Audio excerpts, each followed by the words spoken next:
Have you ever been underestimated because of where you come from or what job you do? Maybe you live in a place where people judge you by your zip code or your uniform instead of your abilities. Today's story is about a woman whose brilliance was hidden behind a delivery driver's shirt and how one impossible problem changed everything. Lucia Martinez gripped the steering wheel of her battered Honda Civic as she navigated through the winding roads leading to the most exclusive neighborhood in the city. At 23, she had perfected the art of stretching $5 into 15 and making her gas tank last 3 days longer than physics suggested was possible. The delivery bag in her passenger seat contained lunch for someone who probably spent more on a single meal than she made in a week, but she tried not to think about that. Bitterness was a luxury she couldn't afford when her younger brother needed surgery, and the medical bills kept arriving like aggressive reminders of everything she couldn't control. The GPS announced her arrival at 12:47, Meridian Heights, and Lucia felt her breath catch despite herself. The estate sprawled across what had to be several acres, all gleaming white stone and floor-to-ceiling windows that reflected the afternoon sun like a fortress made of light. She had delivered to wealthy homes before, but this was different. This was the kind of wealth that made politicians return phone calls and made problems disappear quietly in the night. The massive iron gates stood open, revealing a circular driveway with a fountain in the center that was larger than her entire apartment. She grabbed the delivery bag and checked her reflection in the rearview mirror. Her long black hair was pulled back in a practical ponytail. Her company polo shirt was clean but showed the wear of too many washes, and her jeans had a small tear near the knee that she had covered with a patch. She looked exactly like what she was, a working-class girl trying to keep her head above water in a world that seemed designed to drown people like her. The front door was answered by a woman in an expensive suit who looked at Lucia with the kind of polite dismissal reserved for service workers. She directed Lucia through a marble foyer that echoed with every footstep, past artwork that probably cost more than Lucia's annual income, toward what she called the East Conference Room. The house felt like a museum where everything was beautiful and untouchable and absolutely not meant for someone like her. The conference room buzzed with tension so thick Lucia could practically taste it. 6 men in expensive suits clustered around a massive table covered with laptops, tablets, and what looked like architectural blueprints. Their voices carried the frustrated edge of people accustomed to solving problems with money who had discovered a problem that refused to be bought. At the head of the table sat a man who commanded attention without saying a word. Dante Romano was probably in his mid-30s, tall with dark hair styled in a way that suggested expensive barbers and attention to detail.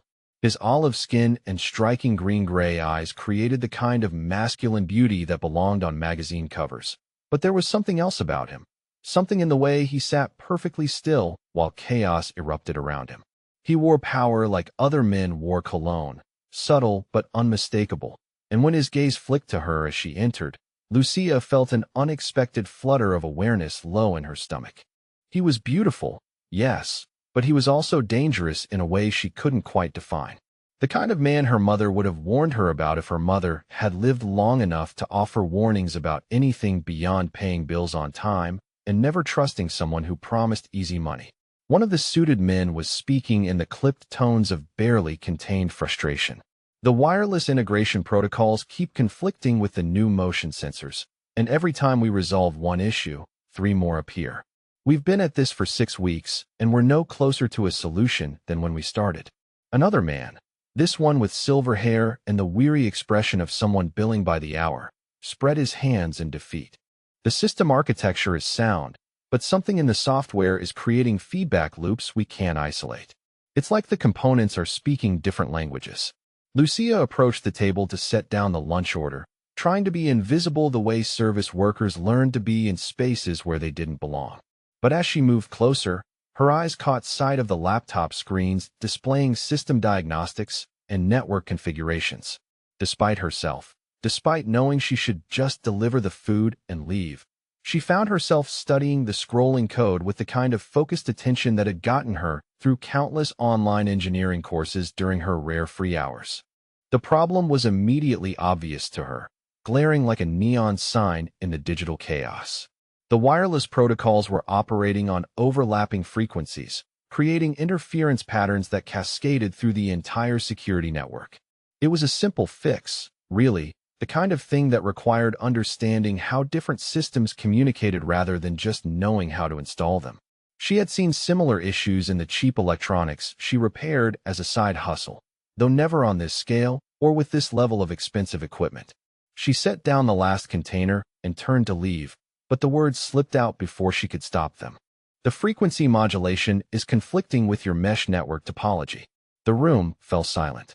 6 pairs of eyes turned toward her with expressions ranging from confusion to outright irritation.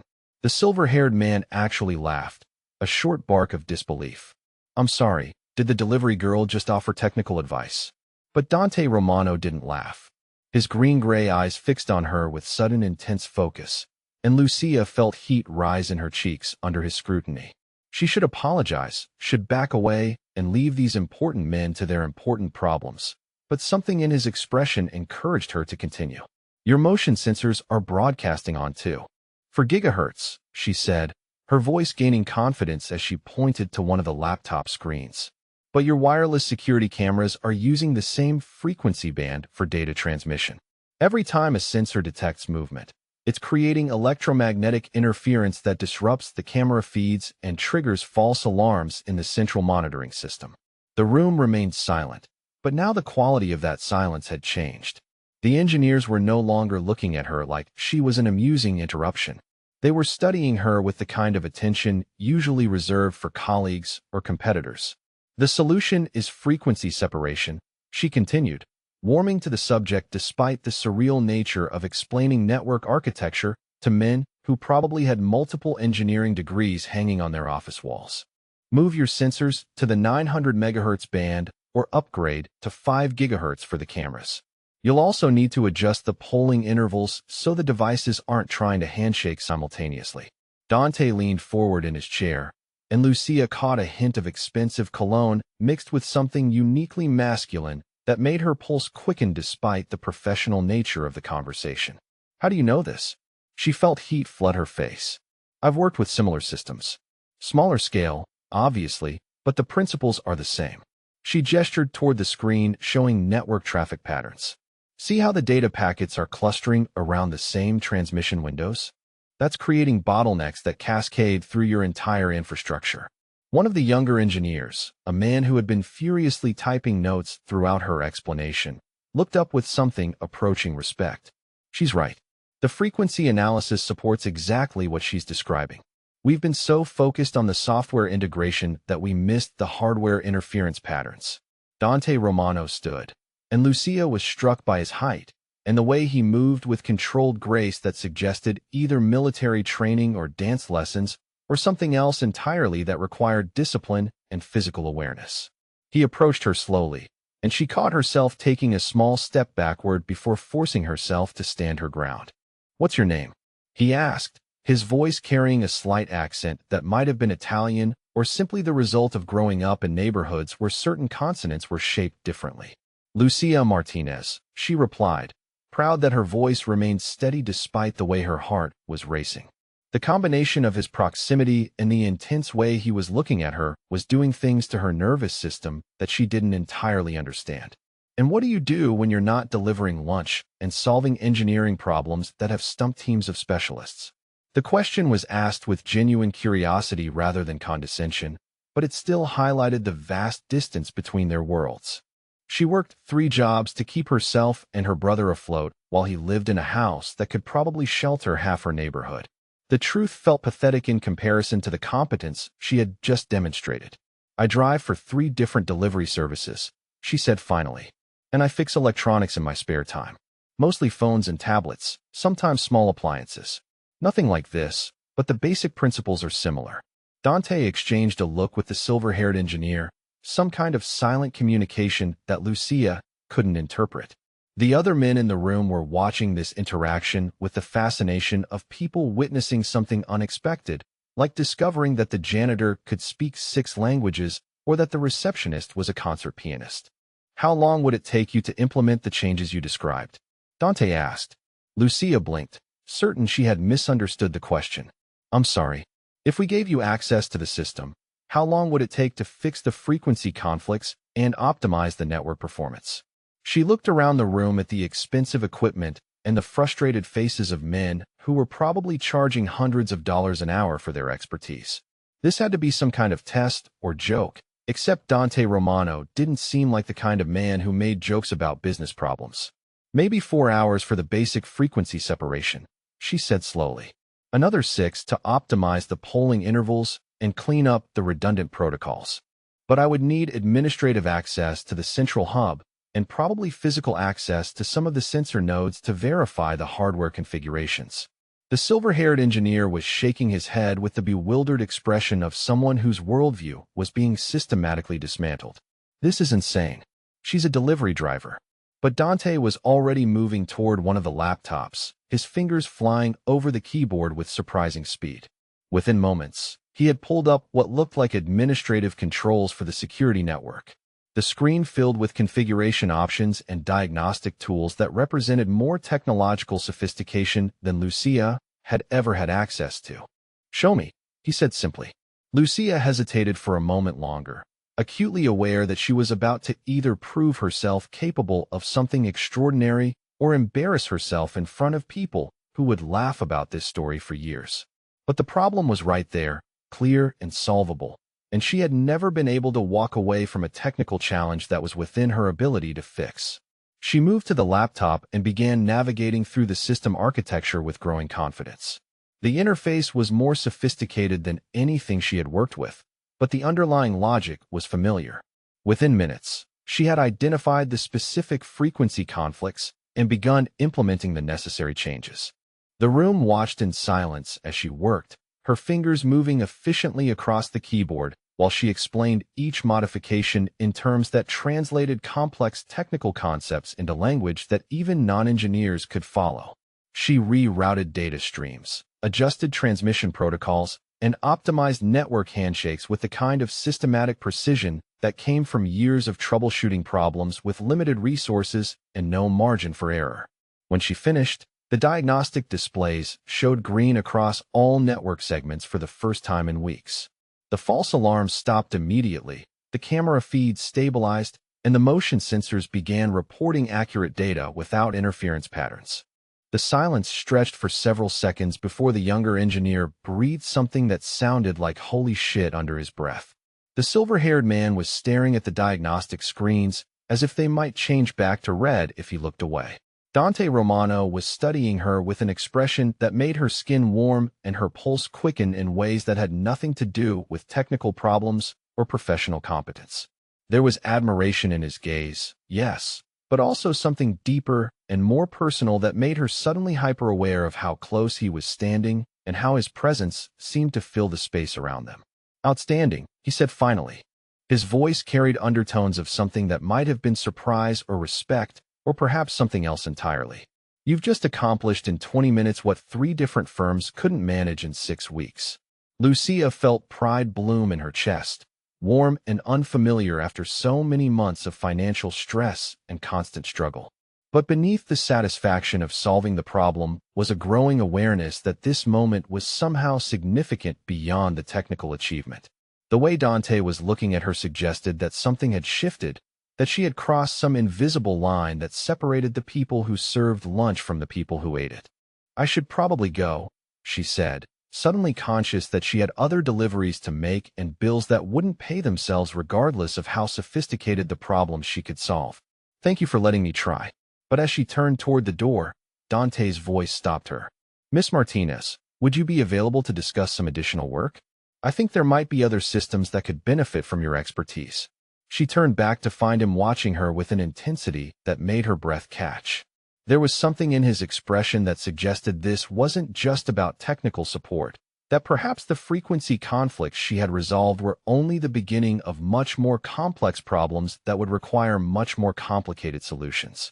And despite every instinct warning her that men like Dante Romano were dangerous in ways that had nothing to do with security systems or network protocols, despite knowing that accepting his offer would mean stepping into a world she didn't understand with consequences she couldn't predict, Lucia found herself nodding yes before she quite realized she had made the decision. Because sometimes the most dangerous problems were also the most impossible to resist, and sometimes 20 minutes of being seen for who she really was worth whatever risks came next. The silence in the conference room stretched until it became almost tangible, heavy with the weight of expectations that Lucia didn't fully understand. The expensive engineers gathered their laptops and tablets with the defeated efficiency of men accustomed to billing for failed solutions, their earlier frustration now replaced by something that looked uncomfortably like embarrassment. She had solved in minutes what they couldn't resolve in weeks, and everyone in the room understood the implications of that fact. Dante Romano moved with the controlled grace of someone comfortable making decisions that affected other people's lives, dismissing the consulting team with a few quiet words and what was probably a check large enough to ensure their discretion. Lucia watched the exchange with growing unease, recognizing the kind of power that operated behind closed doors and left no paper trails. When the last engineer filed out of the conference room, she found herself alone with a man who commanded that kind of authority, and the sudden intimacy of the situation made her pulse quicken with something that wasn't entirely fear. "Please sit," he said, gesturing toward one of the leather chairs that probably cost more than she made in 3 months. His voice carried the kind of quiet confidence that suggested he was accustomed to being obeyed, but there was also something else in his tone, a careful courtesy that felt genuine rather than calculated. Lucia perched on the edge of the chair, hyper-aware of how her practical work clothes looked against the expensive leather and polished wood that surrounded them. Her delivery bag sat forgotten on the conference table between them like a reminder of the vast distance between their worlds, but Dante seemed oblivious to the contrast. His green-gray eyes were focused entirely on her with an intensity that made her skin warm and her breath catch in ways she didn't entirely understand. "Tell me about yourself," he said. "How did you learn to diagnose network architecture problems that stumped teams of specialists?" The question was asked with genuine curiosity, and Lucia found herself responding despite her growing awareness that this conversation was moving far beyond anything resembling a normal service interaction. "I've always been good with electronics and computers," she said. "Started taking apart broken radios when I was 8, moved up to phones and tablets in high school. I take online courses when I can afford them, watch YouTube tutorials, read technical manuals in my spare time." She paused, wondering how much truth this stranger could handle. "My brother got sick 3 years ago, needed surgery we couldn't afford. I started fixing electronics as a side business to help with medical bills." You learn to solve problems creatively when you can't afford to replace things that break. Dante leaned forward slightly, and Lucia caught another hint of that expensive cologne mixed with something uniquely masculine that did interesting things to her nervous system. "What kind of surgery?" The personal question surprised her, but something in his expression encouraged honesty. "Heart defect he was born with. The surgery was supposed to fix it, but there were complications. He's needed 3 additional procedures, and insurance only covers so much." She heard the exhaustion in her own voice, the weight of carrying financial stress that never quite went away. "That's why I work 3 jobs. Delivery driving pays the most per hour, but electronics repair is where I actually use my brain." She realized how pathetic that probably sounded to someone who lived in a house that could shelter half her neighborhood, but Dante's expression didn't change. If anything, his focus seemed to intensify, as if her words had revealed something significant that she couldn't identify. "How old is your brother?" he asked. 17. "He should be worrying about college applications and prom dates, not whether we can afford his medications." She felt heat rise in her cheeks at the admission, aware that she was revealing far more personal information than was appropriate for someone she had met 20 minutes ago. But there was something about Dante Romano that made honesty feel safer than pretense, even though every instinct warned her that he was dangerous in ways she couldn't begin to understand. Dante was quiet for a long moment, and Lucia used the silence to study him more carefully. He was undeniably beautiful in the way that belonged in magazines or movies, but there was substance beneath the surface appeal. Intelligence gleamed in those striking eyes, along with something that might have been loneliness or perhaps simply the isolation that came with the kind of power she sensed around him like an invisible force field. "I have a proposition for you," he said finally. "My security infrastructure extends far beyond what you saw today. The estate has 17 different buildings, each with integrated systems that need to communicate seamlessly. I also have business properties throughout the city with similar requirements. Lucia felt her heart begin to race as she recognized the direction this conversation was heading. The opportunity he was suggesting was so far beyond anything she had imagined that morning that it felt like fantasy rather than possibility. The teams I've been working with clearly lack your intuitive understanding of how these systems actually function, he continued. I need someone who can design solutions rather than simply implement textbook protocols. Someone who thinks creatively about technical problems. He paused, studying her face with that unsettling intensity. I'm offering you a contract position.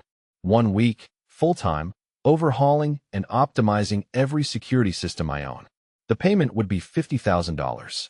Lucia felt the world tilt sideways. $50,000 was more money than she made in an entire year working 3 jobs. It was enough to pay for her brother's neck surgery and still have money left over for his medications and physical therapy. It was enough to finally stop choosing between groceries and gasoline. Enough to maybe take 1 online course without calculating whether the fee would prevent her from paying rent. But it was also impossible. People like Dante Romano didn't offer people like her opportunities that solved all their problems unless there was something else involved, something dangerous or illegal or both. She had grown up in neighborhoods where everyone knew that easy money came with complicated strings attached, and $50,000 definitely qualified as easy money. That's very generous, she said carefully, trying to keep her voice steady while her mind raced through possibilities and consequences. But I'm not sure I understand why you would make an offer like that based on solving 1 technical problem. Dante smiled, and the expression transformed his entire face from commanding to genuinely warm in a way that made her stomach flutter with unexpected attraction. Because in 20 minutes, you accomplished something that cost me nearly $200,000 in consulting fees without achieving any results. Because you diagnosed the problem by looking at diagnostic displays that trained engineers couldn't interpret. Because I believe you could revolutionize my entire security infrastructure in ways that would save me time, money, and potentially much more than that. His expression grew more serious. I'll be honest with you, Miss Martinez. I have business interests that require sophisticated security measures. I have competitors who would benefit from compromising my systems, and I have assets that need protection. The kind of creative problem-solving you demonstrated today could be invaluable to me. The words were carefully chosen, revealing enough to explain the opportunity without saying anything specific about the nature of his business or the reasons he needed such extensive security. But Lucia heard the implications clearly enough. This wasn't about protecting artwork or preventing burglary. This was about the kind of security that kept dangerous people safe from other dangerous people, and that realization should have sent her running. Instead, she found herself calculating how many months of her brother's medications $50,000 could buy and whether the risk might be worth the reward. I would need you to stay here during the week, he added. The systems are complex enough that remote access wouldn't be sufficient, and some of the work would need to be done during overnight hours to avoid disrupting daily operations. I have guest quarters that would be completely private and secure. Lucia felt heat rise in her cheeks at the thought of staying in his house, sharing meals and conversations, and probably running into him in hallways wearing far less formal clothing than expensive business suits. The prospect was simultaneously thrilling and terrifying in ways that had nothing to do with technical challenges or professional opportunities. She knew she should ask for time to think about it, should discuss the decision with her brother, or maybe research Dante Romano online to understand exactly what kind of business required such sophisticated security measures. She should definitely not accept an offer that was too good to be true from a man who radiated danger like heat from a furnace. But her brother needed surgery, and this was the first time in years that someone had seen her technical skills as valuable rather than unusual. This was the first time anyone had offered her the chance to use her brain for something more sophisticated than troubleshooting broken smartphones. Yes, she heard herself say before her rational mind could intervene. I accept your offer. Dante's smile was brilliant and genuinely pleased, and Lucia felt answering warmth bloom in her chest despite her lingering uncertainty about what she had just agreed to do. Excellent. When can you start? I'll need to arrange coverage for my other jobs, she said, her mind already racing through logistics. and I should pack some clothes if I'm staying here for the week. Take tomorrow to handle your arrangements, he said. I'll have my assistant compile technical specifications for all the systems you'll be working with. You can start Thursday morning. He stood and moved to a desk that was probably worth more than her car, returning with a business card that was elegantly simple and revealed nothing about the nature of his work beyond a name and phone number. Call me if you have any questions or concerns. I'll make sure you have everything you need. As he handed her the card, his fingers brushed against hers briefly, and Lucia felt an electric shock of awareness that had nothing to do with static electricity and everything to do with the way his touch lingered just a moment longer than necessary. She found herself studying his hands, noticing that they were elegant but strong, with a few small scars that suggested he hadn't always lived behind mahogany desks and marble floors. I should go, she said, suddenly aware that she had been staring and that he had noticed her attention. I have other deliveries to make. Of course, he said, but his tone suggested he was as reluctant to end this conversation as she was. I'll have someone escort you out. As if summoned by invisible signals, a woman in an expensive suit appeared in the doorway. She looked like the kind of personal assistant who managed complicated schedules and delicate situations with equal efficiency, and her smile was professionally warm as she gestured for Lucia to follow her. But as Lucia moved toward the door, Dante's voice stopped her once more. Miss Martinez, I'm looking forward to working with you. I have a feeling this week will be very interesting for both of us. There was something in his tone that made the simple words sound like a promise.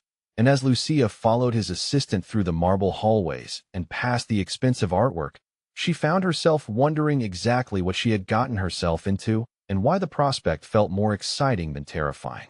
The drive back to her neighborhood gave her time to process what had just happened and to question every decision that had led to accepting an offer that was clearly too good to be true. But by the time she pulled into the parking lot of her apartment building, she had convinced herself that the opportunity was worth whatever risks came with it. Her brother deserved the chance to be healthy, and she deserved the chance to use her skills for something that mattered. Whatever Dante Romano's business really involved, she would figure out how to navigate those complications when they arose. After all, she had just solved a technical problem that had stumped teams of experts. How much more difficult could 1 week working for a mysterious and attractive businessman possibly be? Thursday morning arrived gray and drizzling, the kind of weather that made everything feel uncertain and temporary. Lucia pulled her battered Honda into the circular driveway at precisely 8 o'clock, her stomach churning with a mixture of anticipation and terror that had kept her awake most of the night. In the back seat sat a duffel bag containing a week's worth of her best clothes, which wasn't saying much considering her wardrobe consisted primarily of work uniforms and clearance rack basics. The same efficient assistant who had escorted her out 2 days earlier met her at the front door with a professional smile and a tablet full of technical specifications. Your workspace has been prepared in the East Wing, she said, leading Lucia through hallways that seemed even more intimidating in the morning light. Mr. Romano thought you would prefer a quiet area with direct access to the main server room. The workspace turned out to be a fully equipped office that was larger than her apartment living room, with multiple monitors, diagnostic equipment she had only seen in online catalogs, and a coffee machine that probably cost more than her monthly rent.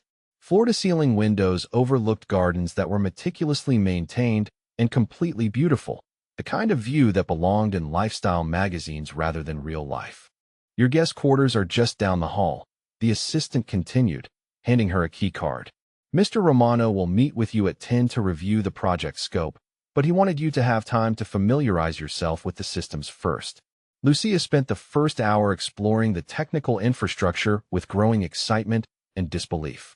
The security network was sophisticated beyond anything she had imagined, with redundant systems and fail-safes that protected not just the estate, but what appeared to be multiple business properties throughout the city. Every component was topophthalene, professionally installed, and completely fascinating from an engineering perspective. She was deep in diagnostic mode, tracking data flows and identifying optimization opportunities, when a familiar voice interrupted her concentration. How's your first day progressing? Lucia looked up to find Dante Romano leaning against the doorframe, and her pulse immediately quickened in response to his presence. He was dressed more casually than she had seen him before, dark jeans, and a navy sweater that emphasized his broad shoulders and made his green-gray eyes look almost luminous. The informal clothing somehow made him seem more approachable, while simultaneously highlighting the kind of effortless masculine appeal that belonged in romantic fantasies rather than real life. "It's incredible," she said, gesturing toward the monitors displaying network traffic patterns and system performance metrics. "I've never worked with equipment this sophisticated. The integration possibilities are endless."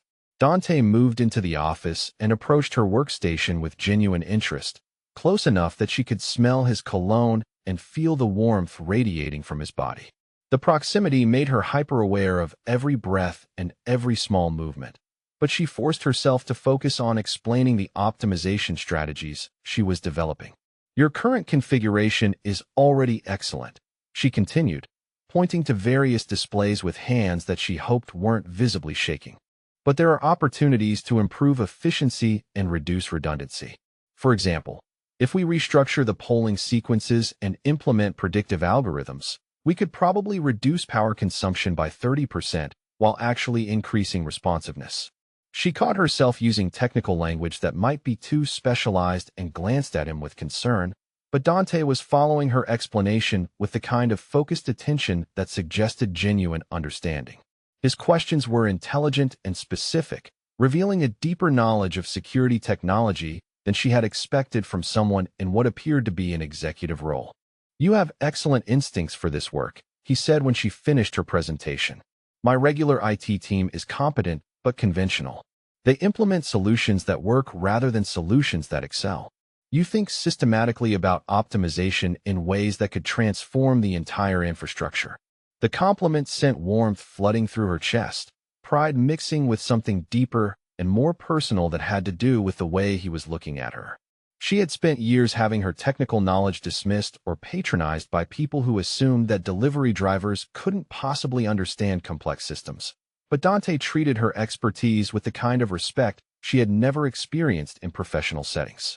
They spent the morning reviewing system specifications and discussing modification strategies, and Lucia found herself relaxing into the kind of technical conversation she had always craved but rarely experienced.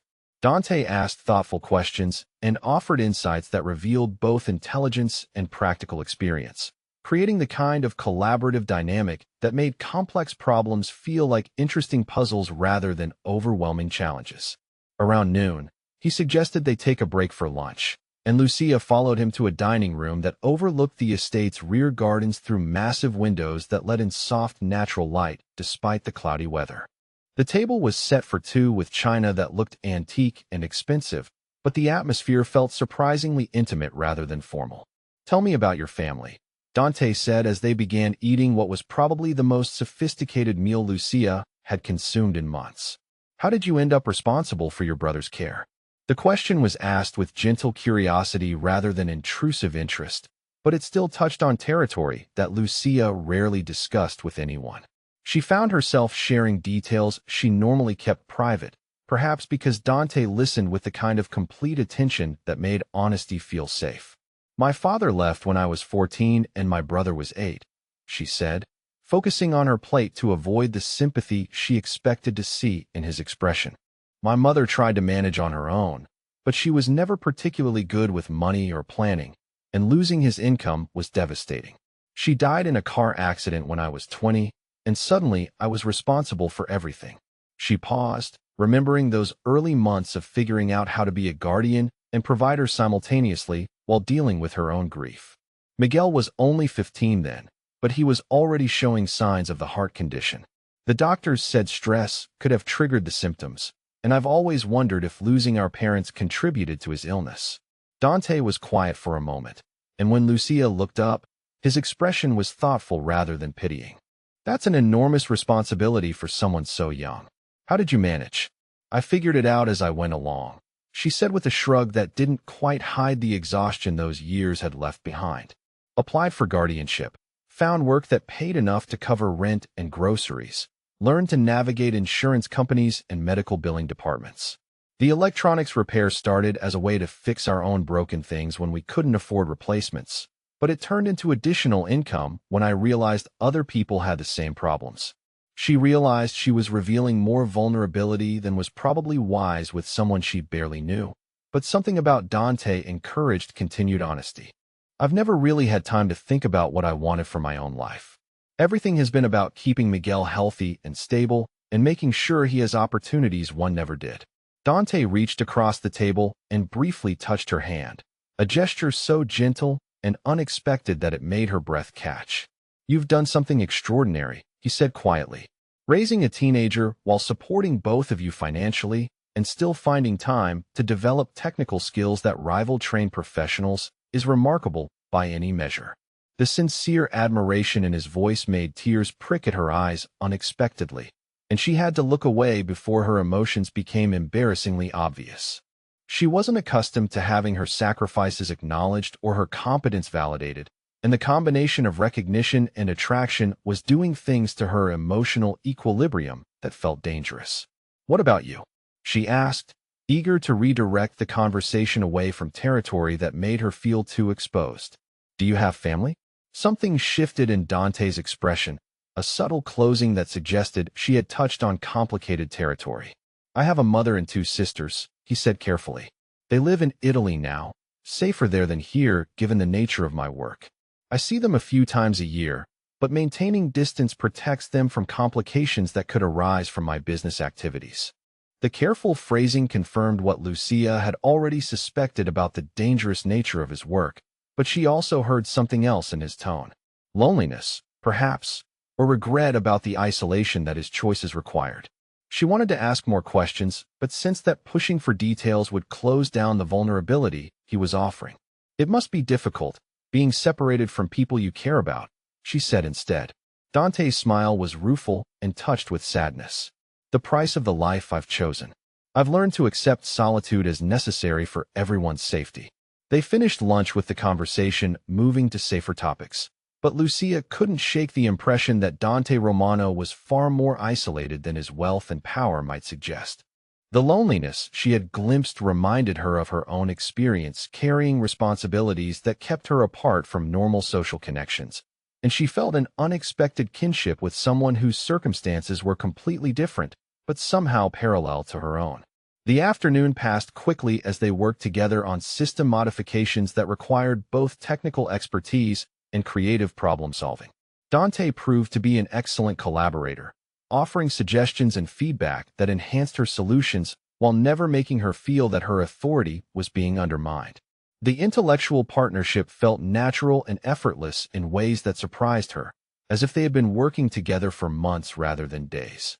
As evening approached, Lucia found herself reluctant to end the collaboration and retreat to her guest quarters for the night. The work was fascinating and challenging, but more than that, she was enjoying Dante's company in ways that went far beyond professional appreciation. He made her laugh with dry observations about technology and business, listened to her ideas with genuine interest, and created the kind of conversational dynamic that made hours pass like minutes. You should take a break, he said as she continued optimizing network protocols well past normal business hours. You've been working for 10 hours straight. I want to finish this module tonight, she replied, gesturing toward the complex diagnostic display she was fine-tuning. If I stop now, I'll lose momentum and probably have to start over tomorrow. Dante moved closer to review her progress, close enough that she could feel the warmth of his body and catch hints of his cologne mixed with something uniquely masculine that made her pulse quicken.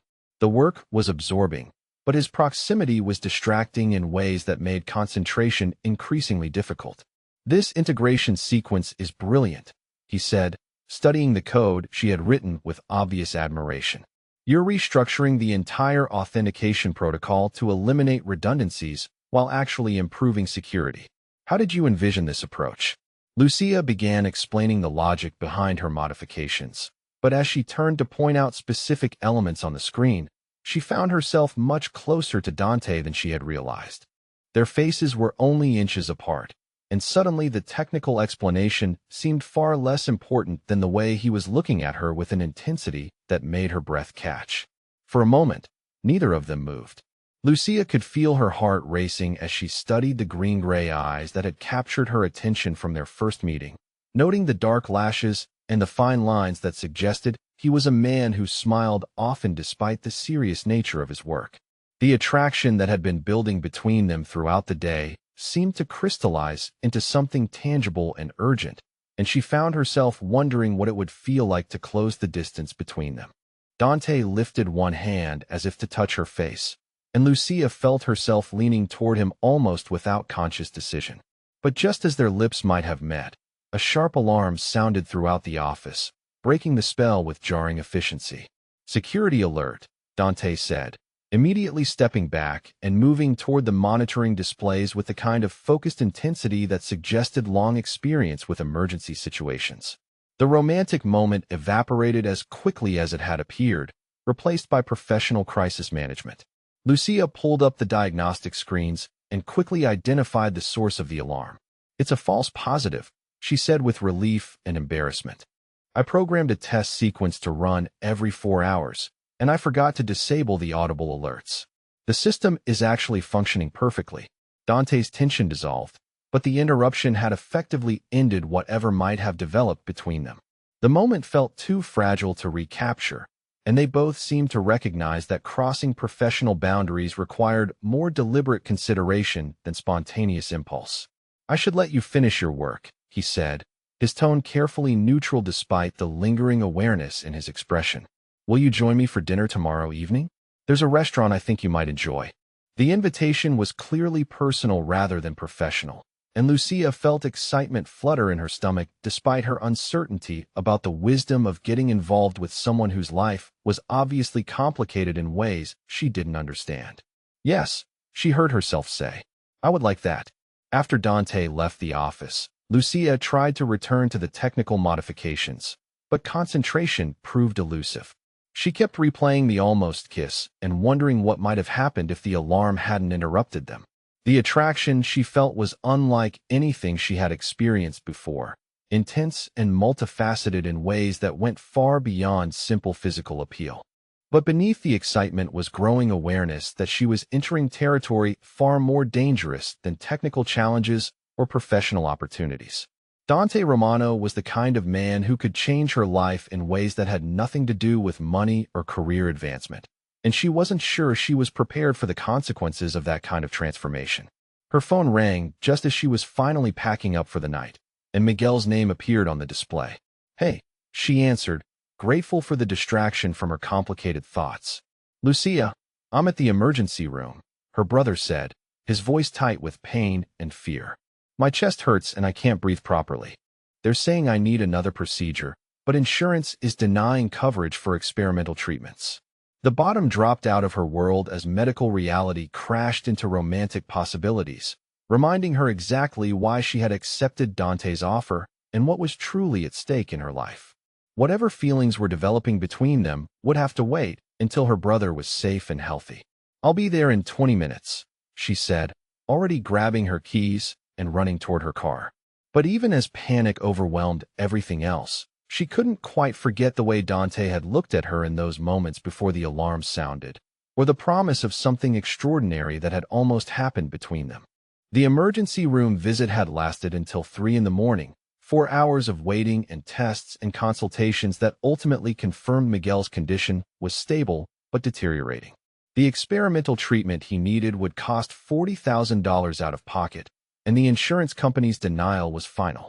As Lucia drove back to the estate through empty streets, the weight of that impossible number pressed against her chest like a physical thing, making each breath feel labored and insufficient.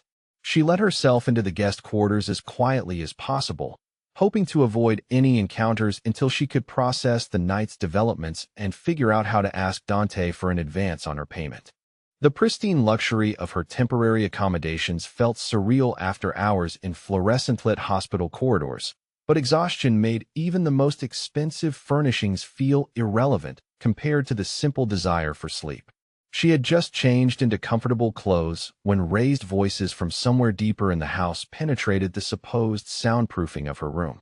Lucia hesitated, knowing she should respect Dante's privacy and stay in her quarters, but something in the tone of the conversation suggested urgency that went beyond normal business discussions. Against her better judgment, she crept into the hallway to listen. Dante's voice carried clearly through the partially open door of what appeared to be a private office, his words sharp with controlled anger that she had never heard from him before. No, Salvatore, you don't understand the situation.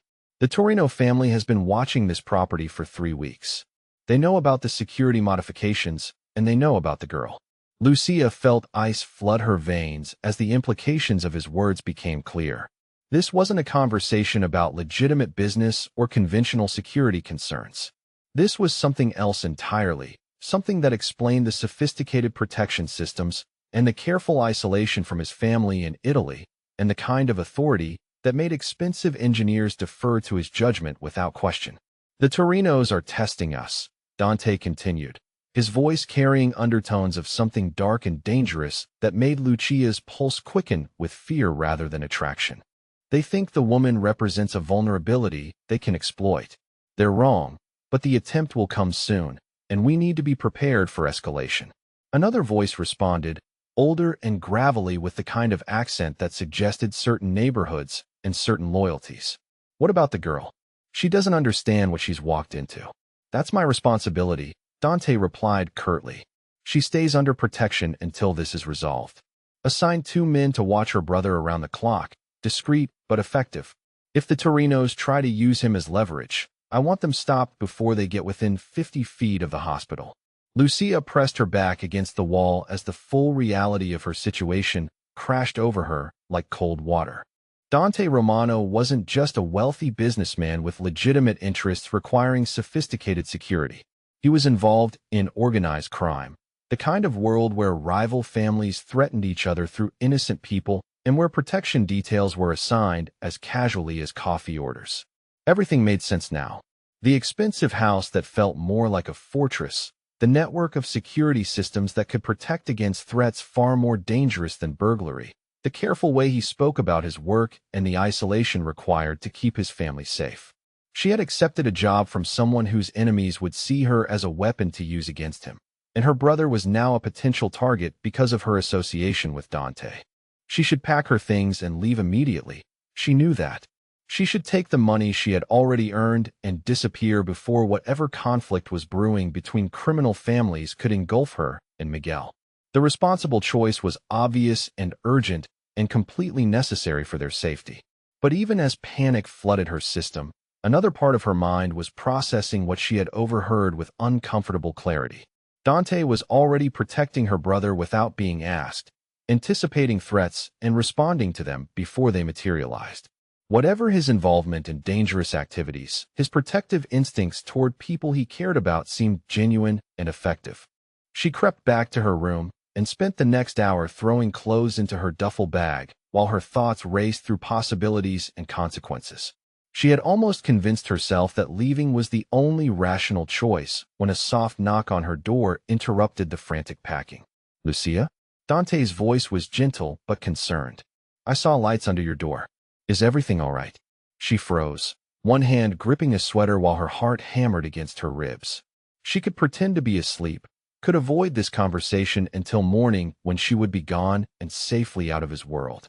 But something in his tone suggested he already knew she was awake and aware, and delaying the inevitable confrontation would only make it more difficult.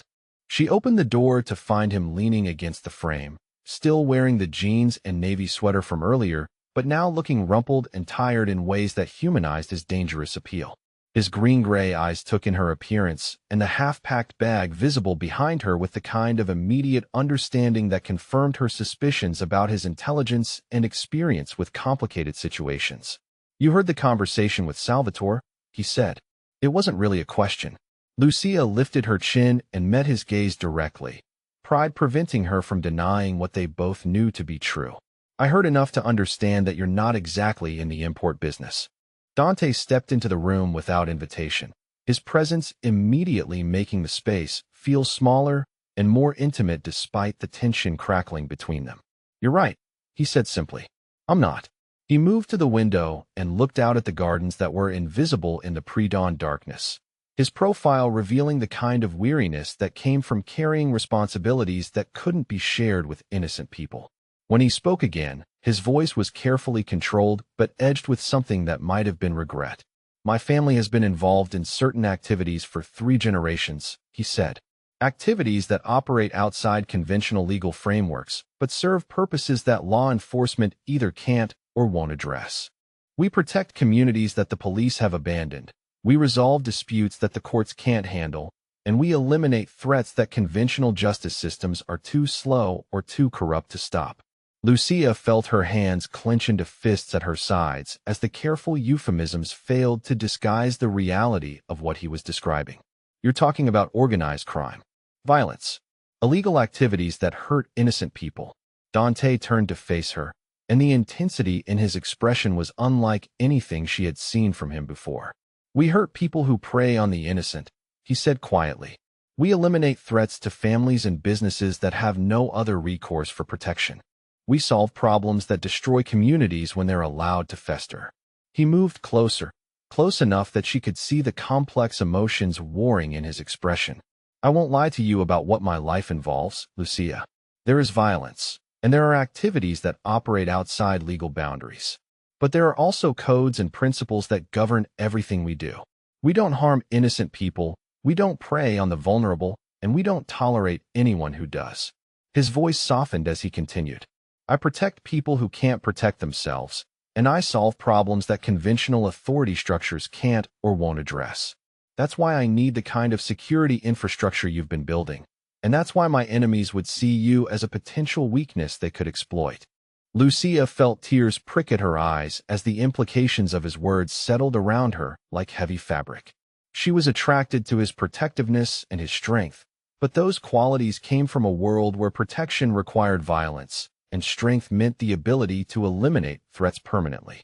The man she was falling for was someone whose hands were probably stained with blood, even if that blood belonged to people who deserved whatever consequences they faced.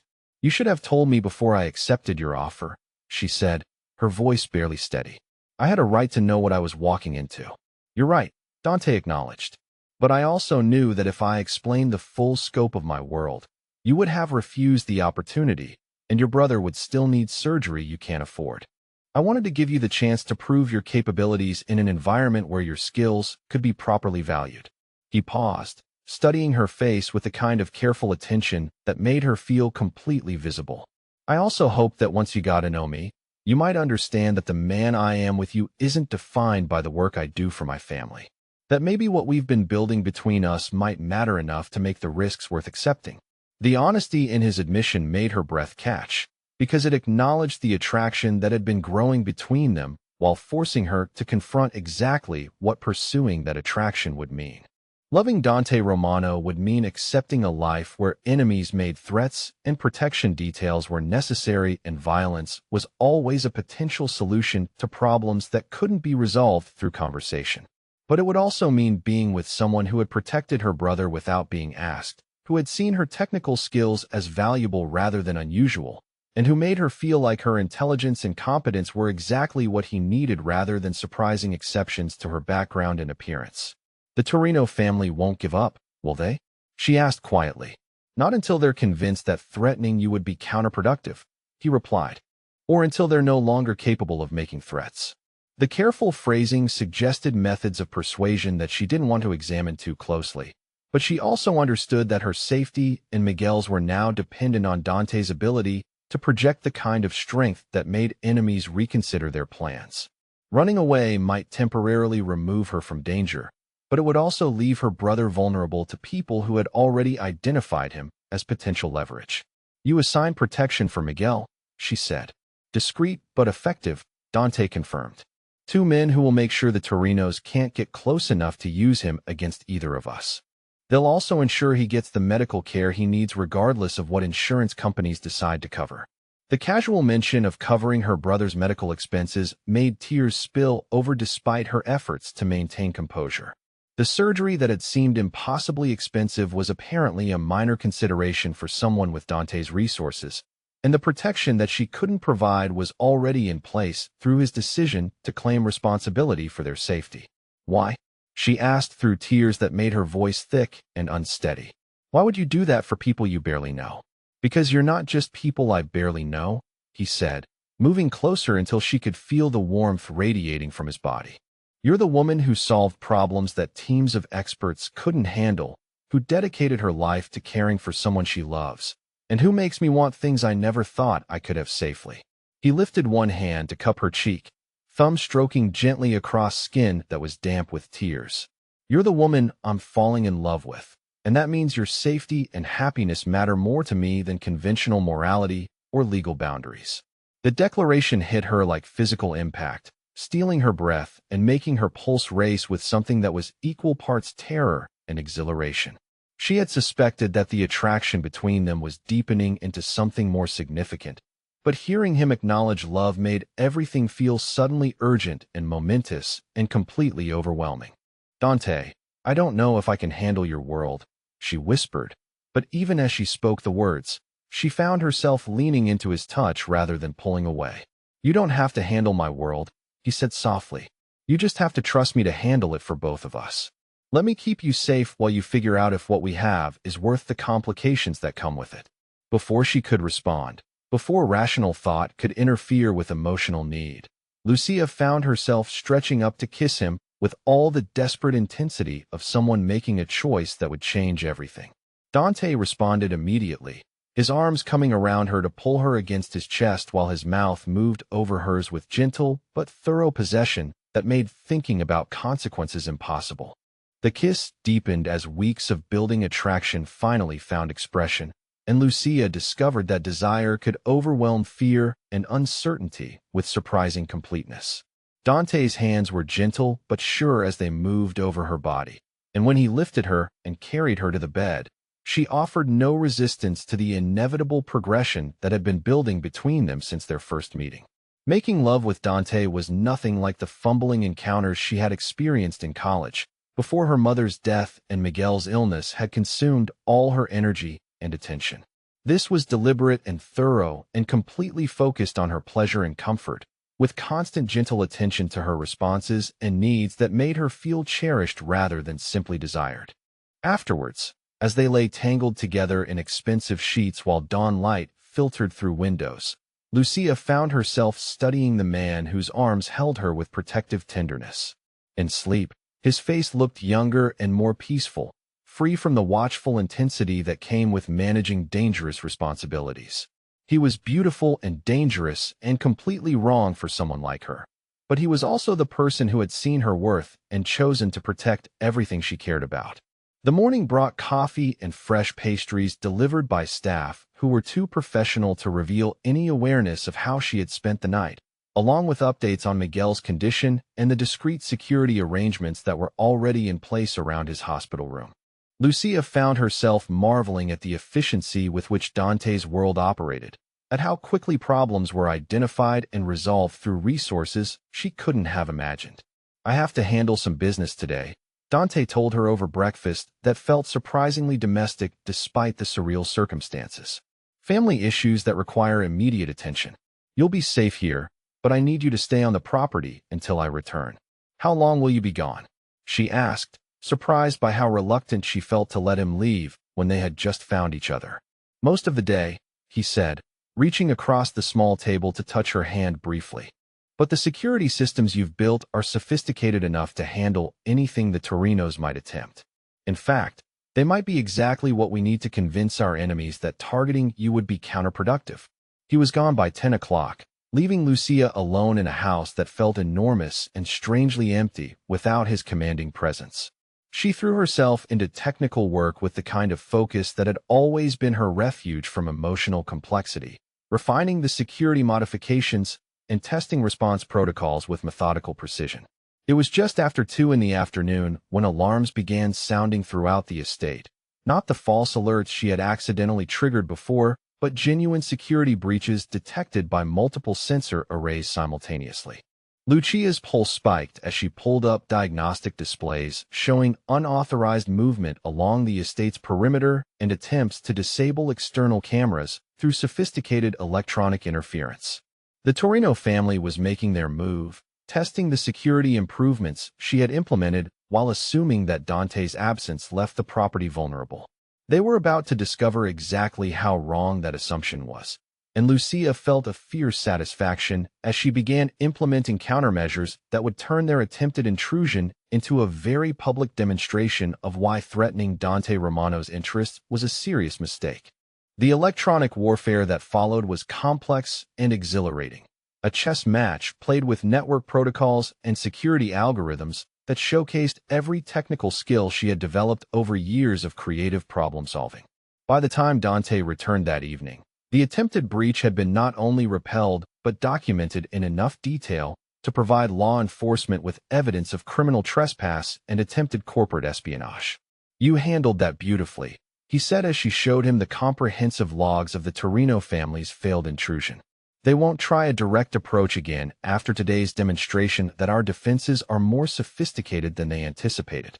Lucia felt pride bloom in her chest as she realized that she hadn't just been protected by his dangerous world, but had actively contributed to their safety through the technical infrastructure she had built. For the first time since learning the truth about his activities, she began to understand how her skills might fit into his complicated life in ways that made her valuable rather than simply vulnerable. Maybe she could handle his world after all, as long as they faced its challenges together. Lucia woke to her phone ringing at 5 in the morning, the harsh sound cutting through the peaceful silence of dawn like an alarm that meant something had gone terribly wrong. Dante's arm tightened around her protectively even before he was fully conscious, his body responding to potential threats with the kind of automatic readiness that came from years of living with danger as a constant possibility. The caller ID showed Miguel's number, but when she answered, the voice that spoke wasn't her brother's. "Listen carefully, because I'm only going to say this once. We have the boy. If you want to see him alive again, you'll do exactly what we tell you to do." Ice flooded Lucia's veins as the implications crashed over her like a physical blow. The protection detail that was supposed to keep Miguel safe had somehow failed, and the Torino family had escalated their conflict with Dante in exactly the way he had feared most. Her brother was now a hostage in a war she barely understood, leverage in negotiations that could cost him his life if she made the wrong choices. "You have 2 hours to create a backdoor in Romano's security system," the voice continued with clinical precision. "Something that will give us access to his estate and his business properties without triggering alerts. If you try to warn him, if you call police, if you do anything except what we're telling you to do, your brother dies. We'll call back with technical specifications." The line went dead, leaving Lucia staring at her phone with hands that shook so violently she nearly dropped it. Beside her, Dante was already reaching for his own phone, his expression grim with the kind of controlled fury that suggested he had anticipated this possibility and prepared responses that would be swift and decisive. "They have Miguel," she whispered, her voice breaking on her brother's name. "The protection detail, what happened to them?" Dante was already speaking in rapid Italian to someone on the other end of his call, his tone carrying the kind of authority that moved resources and people without question. When he hung up, his green-gray eyes were dark with rage that was all the more frightening for being completely controlled. "The men I assigned to watch him are alive, but hospitalized," he said grimly. "The Torinos used a bombing to create chaos at the hospital, then grabbed Miguel during the evacuation. Professional operation, well-planned and executed with inside information about our security protocols." Lucia felt tears spill over as the full scope of her brother's danger became clear. This wasn't a spontaneous crime of opportunity, but a calculated military operation designed to force her cooperation through the most effective leverage possible. Miguel was 17 years old and recovering from heart surgery, completely innocent of any involvement in the conflict between criminal families. But that innocence offered him no protection against people who viewed hostages as tools rather than human beings. "What do they want?" Dante asked, though his expression suggested he already suspected the answer. "Access to your security systems," she replied, struggling to keep her voice steady through the panic that was making it difficult to think clearly. "They want me to create backdoors that would give them complete access to your properties without triggering alerts." The request was tactically brilliant and personally devastating, designed to force her to choose between betraying the man she loved and watching her brother die as punishment for her loyalty. The Torinos understood exactly what would hurt her most, and they had crafted demands that would destroy either her relationship with Dante or her relationship with Miguel, depending on how she responded. Dante moved to his laptop and began pulling up system diagnostics with the kind of focused intensity that suggested he was already developing countermeasures. How long before they called back? Less than 2 hours, she said, checking the time with growing desperation. But Dante, I can't create backdoors in your security without compromising everything I've built. The systems are integrated in ways that would make selective access impossible. Giving them what they want would leave you completely vulnerable. I know, he said quietly, his attention still focused on the technical displays. But we're going to give them exactly what they're asking for. Lucia stared at him with confusion and growing horror. You want me to sabotage the security infrastructure? You want me to betray everything we've worked on? Dante looked up from the laptop with a smile that was both reassuring and completely predatory. You're going to create backdoors that appear to give them system access while actually leading them into a trap. We're going to use their own strategy against them. The plan he outlined was elegant and complex, requiring technical modifications that would look like compliance with the Torino's demands while actually creating a honeypot that would trace their activities and provide law enforcement with evidence of kidnapping and extortion. Lucia would appear to betray Dante's security while actually setting up the systems to capture detailed information about their enemies' operations and locations. But implementing the modifications required skills and equipment that she wasn't sure she possessed, and failure would mean Miguel's death along with the complete compromise of Dante's legitimate business interests.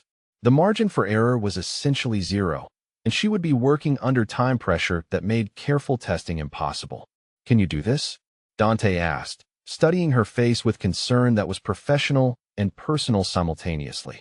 The technical requirements are sophisticated, and there won't be time for multiple attempts if something goes wrong.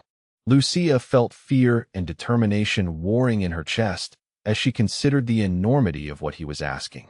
This was beyond anything she had attempted before, requiring creative solutions to problems that had never been tested under real-world conditions. But Miguel's life depended on her ability to outthink professional criminals who had planned this operation for weeks, and failure wasn't an option she could accept. Yes, she said with more confidence than she felt. I can do this. The next 90 minutes passed in a blur of frantic coding and system modifications that pushed her technical skills to their absolute limits. Dante worked beside her, providing access to resources and equipment while coordinating with people whose names she didn't know and whose methods she didn't want to examine too closely. His calm competence was reassuring, but she could see the tension in his shoulders and the way his jaw clenched whenever he thought she wasn't looking. When the Torinos called back with technical specifications, Lucia was ready with modifications that would appear to meet their demands while actually creating digital fingerprints that could be traced back to their physical location. She explained the backdoor access in terms that suggested reluctant compliance with their threats, her voice shaking with genuine fear that made the deception more convincing. You have 6 hours to implement the changes, the voice informed her. We'll test the access remotely, and if everything works as specified, you'll get your brother back. If you've tried to deceive us, he dies, and we'll come for you next. Lucia spent the afternoon creating the most sophisticated digital trap she had ever designed, weaving false access points through legitimate security protocols in ways that would be invisible to casual inspection but would capture detailed information about anyone attempting to exploit the supposed vulnerabilities. Dante coordinated the response from multiple angles, tracking the kidnappers' communications while positioning resources for immediate action once Miguel's location was confirmed. When the Torinos began their test of the backdoor access, Lucia watched the diagnostic displays with her heart hammering against her ribs as the trap activated exactly as designed. Within minutes, she had traced their attempts to a warehouse in the industrial district, and Dante was already mobilizing a response that would be swift and final. Stay here, he commanded as he prepared to leave, his tone carrying the kind of authority that brooked no argument. This ends tonight, but I need to know you're safe while I handle it. Lucia wanted to protest, wanted to be part of rescuing her brother rather than waiting helplessly while other people risked their lives for her family. But she also understood that her presence would be a distraction that could compromise the operation, and Miguel's safety depended on Dante being able to focus completely on eliminating the threat. The hours that followed were the longest of her life, spent pacing the estate and monitoring communication channels while trying not to imagine everything that could go wrong with an operation that involved violence she couldn't quite comprehend. She had created the technical foundation for Miguel's rescue, but the physical confrontation required skills and experience that belonged to Dante's dangerous world rather than her own. When her phone finally rang with Miguel's number, she answered with hands that shook so violently she nearly dropped the device. But this time, the voice that spoke was her brother's, weak and frightened but undeniably alive. "Lucia? I'm okay. They didn't hurt me, and Dante's people found me. He says to tell you that the Torino problem has been permanently resolved." The relief that flooded through her was so intense it left her lightheaded and gasping, tears streaming down her face as she processed the reality that Miguel was safe and the immediate threat was over. But beneath the overwhelming gratitude was growing awareness of what permanently resolved probably meant in terms of the violence that had been necessary to secure her brother's freedom. When Dante returned to the estate 2 hours later, he was accompanied by Miguel and 2 men who were clearly bodyguards rather than medical personnel. Her brother looked pale and exhausted but fundamentally unharmed, and his embrace was fierce enough to confirm that his kidnappers had focused on psychological rather than physical intimidation. "Thank you," Miguel whispered against her shoulder as she held him with desperate relief. "Dante saved my life. Those people were going to kill me no matter what you did, but he found me before they could follow through on their threats." Over Miguel's shoulder, she met Dante's gaze and saw exhaustion mixed with satisfaction that came from eliminating a threat to people he cared about.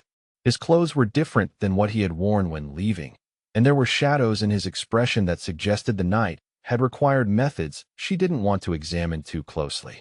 After Miguel was settled in a guest room with medical staff who would monitor his condition overnight, Lucia finally had the opportunity to be alone with Dante and process what the evening's events meant for their relationship and her future. She found him in his private office, staring out windows that showed gardens illuminated by security lights that represented the infrastructure she had built to protect his world. "How many people died tonight?" she asked quietly, needing to understand the full cost of her brother's rescue. Dante turned to face her with an expression that was weary but not apologetic. "The 4 men who kidnapped Miguel, plus 2 others who were coordinating the operation. The Torino family leadership has been eliminated, and their remaining associates have been persuaded that continuing this conflict would be counterproductive." The clinical language couldn't quite disguise the reality that 6 people had died because they had threatened her brother, and Lucia struggled to process what that meant about the man she loved and the world she was choosing to enter. Dante had killed for her family, had eliminated threats with the kind of efficient brutality that ensured her enemies would never be able to hurt anyone she cared about again. She should be horrified, she knew. She should be repulsed by the violence and frightened by the casual way he discussed ending human lives. Instead, she found herself overwhelmed by gratitude that Miguel was safe and protected by someone with the strength and ruthlessness to handle threats that conventional authorities couldn't address. "I understand now," she said finally, "what loving you really means. What your world requires from people who want to be part of it." Dante moved closer, his expression vulnerable in ways she had never seen before. "Are you sure you can handle that understanding? Because once you fully commit to this life, there's no going back to the safety of ignorance. You'll know what I'm capable of, and you'll be complicit in decisions that operate outside legal boundaries." Lucia reached up to cup his face with hands that were steady for the first time all day, studying the green-gray eyes that held equal measures of love and concern for her emotional welfare. She thought about the alternative world where Miguel died because she couldn't protect him, where threats went unanswered because conventional justice moved too slowly to save innocent people. "I choose you," she said with quiet certainty. "I choose this life and everything it requires.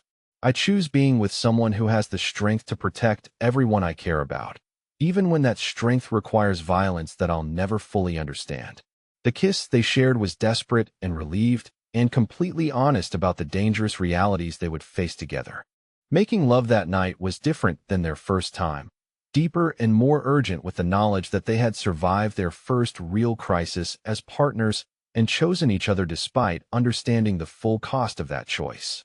Afterwards, As she lay in Dante's arms while dawn light filtered through windows protected by security systems she had designed, Lucia realized that she no longer felt like someone visiting his world temporarily. She felt like someone who belonged there, whose skills and love and commitment made her an integral part of everything he was building. Miguel would need ongoing medical care, but that would be provided by doctors who understood discretion along with expertise.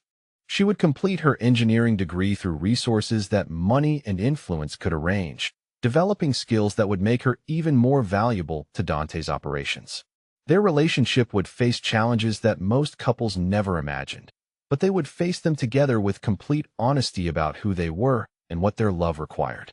The woman who had driven to his estate a week ago to deliver lunch had been desperate and struggling and completely unprepared for the life she was choosing.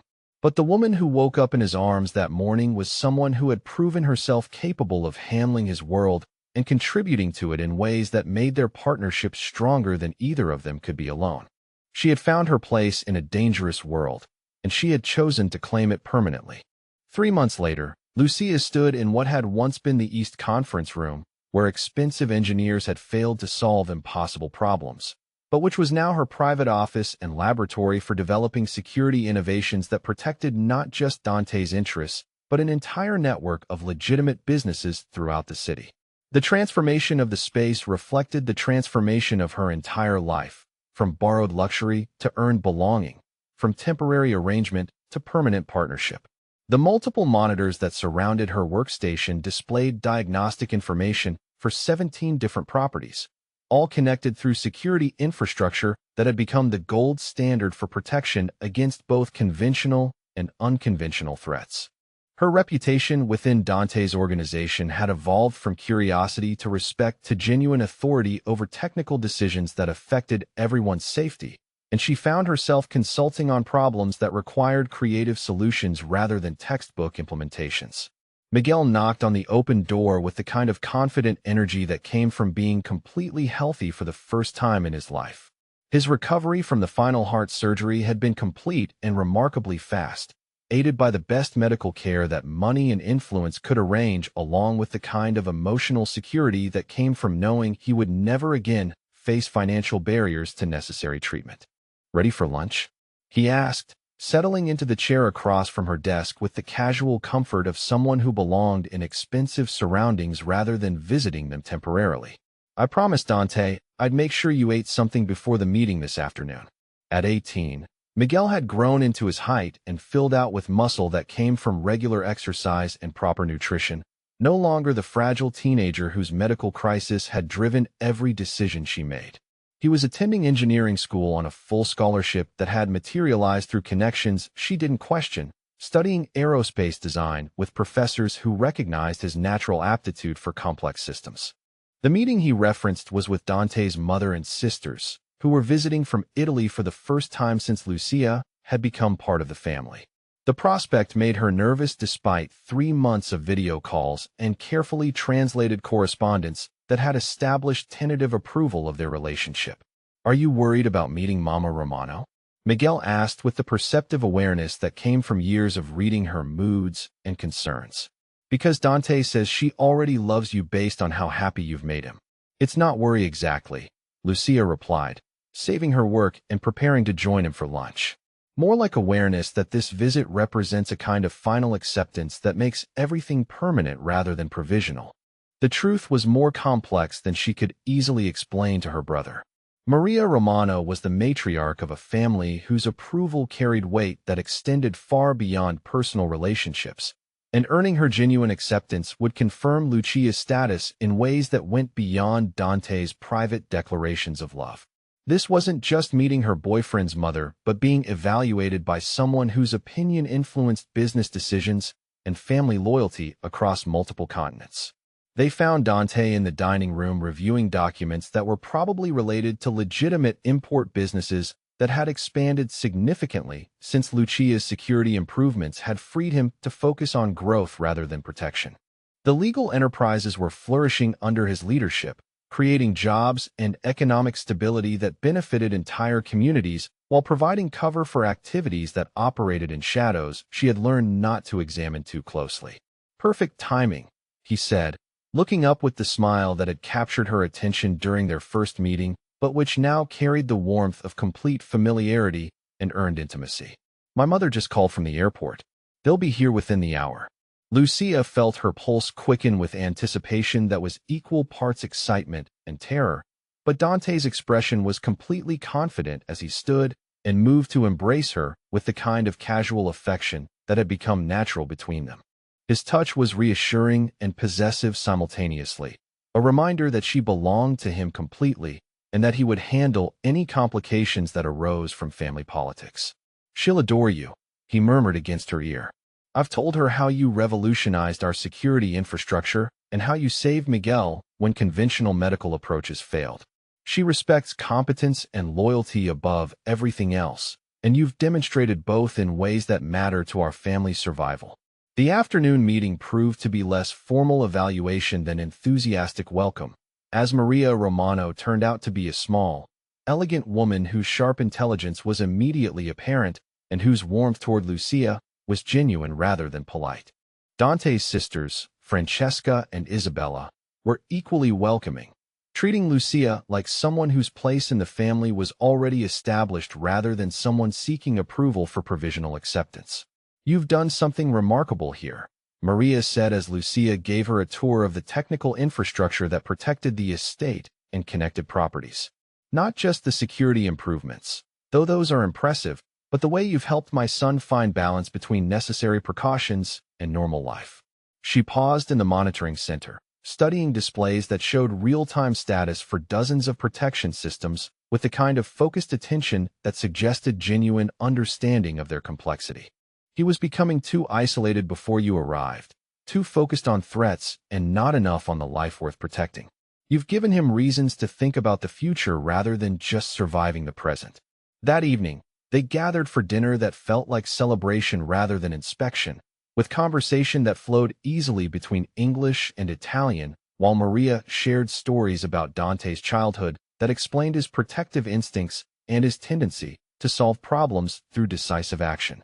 Lucia found herself relaxing into the family dynamic, contributing observations and questions that were received with genuine interest rather than polite tolerance. After his mother and sisters retired to guest rooms for the night, Dante led Lucia to the gardens where they had shared their first kiss months earlier. The space was illuminated by subtle lighting that showcased carefully maintained landscaping while providing security coverage that was invisible but comprehensive, a perfect metaphor for the life they had built together. "I have something for you," he said, reaching into his jacket pocket with the kind of nervous energy that she had never seen from him before. "Something that makes official what has been true since the night you chose to stay despite understanding the full scope of my world." The ring he produced was stunning in its elegant simplicity, a single diamond surrounded by smaller stones that caught the garden lighting and reflected it like captured starlight. But more significant than its obvious expense was the meaning it represented, the promise of a future that acknowledged both the love between them and the dangerous realities that would always shape their choices. "Lucia Martinez, will you marry me?" he asked, his voice carrying vulnerability that revealed how much her answer mattered despite his confidence in her response. "Will you be my wife and my partner in everything that requires courage and intelligence, and the kind of love that accepts complications most people never imagine?" "Yes," she breathed, tears blurring her vision as he slipped the ring onto her finger with hands that were completely steady despite the emotion in his expression. "Yes to marriage and partnership and building something extraordinary together despite all the challenges that will come with it." The kiss they shared was different from all the others, weighted with promises and commitment that made their physical attraction feel like only one component of something much more complex and enduring.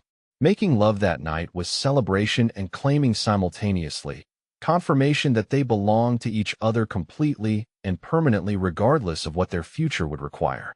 The engagement party 3 weeks later was attended by people whose names appeared in newspaper business sections alongside others whose names appeared nowhere at all, a gathering that represented both the legitimate and shadow aspects of Dante's world united in celebration of their commitment.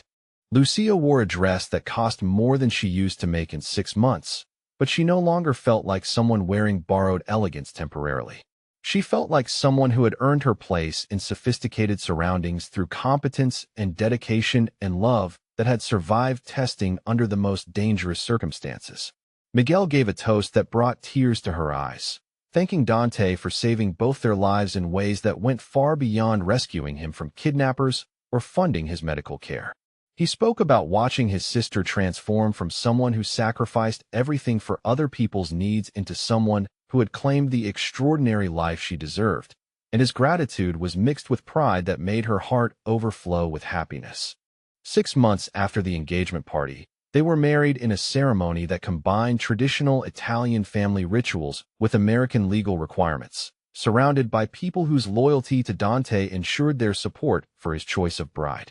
Lucia's wedding dress was custom designed by someone whose clients included European royalty, but the most precious element of her ensemble was a necklace that had belonged to Dante's grandmother, a family heirloom that symbolized complete acceptance into a legacy that stretched back generations. 1 year after their wedding, Lucia discovered she was pregnant, and the news filled Dante with such profound joy that she finally understood how deeply he had longed for the kind of normal happiness that his dangerous world usually made impossible.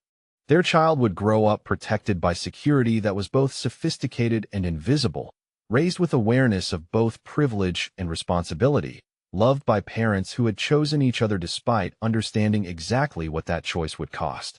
Standing in their kitchen on a quiet Sunday morning, watching Dante make breakfast while Miguel explained aerospace engineering concepts with the enthusiasm of someone pursuing dreams that had once seemed impossible, Lucia reflected on the journey that had brought her from desperate delivery driver to beloved wife and essential partner in enterprises that required both technical innovation and courage. She thought about the woman who had walked into that conference room 18 months earlier, hoping only to deliver lunch without embarrassing herself, and marveled at how completely her life had been transformed by 20 minutes of solving problems that experts couldn't handle. Sometimes the most extraordinary futures began with simply being brave enough to speak up when you knew the answer to impossible questions. Her phone buzzed with a message from a woman in Chicago whose electronics repair shop was struggling with complex technical challenges, asking if Lucia might consider consulting on security improvements that seemed beyond conventional solutions.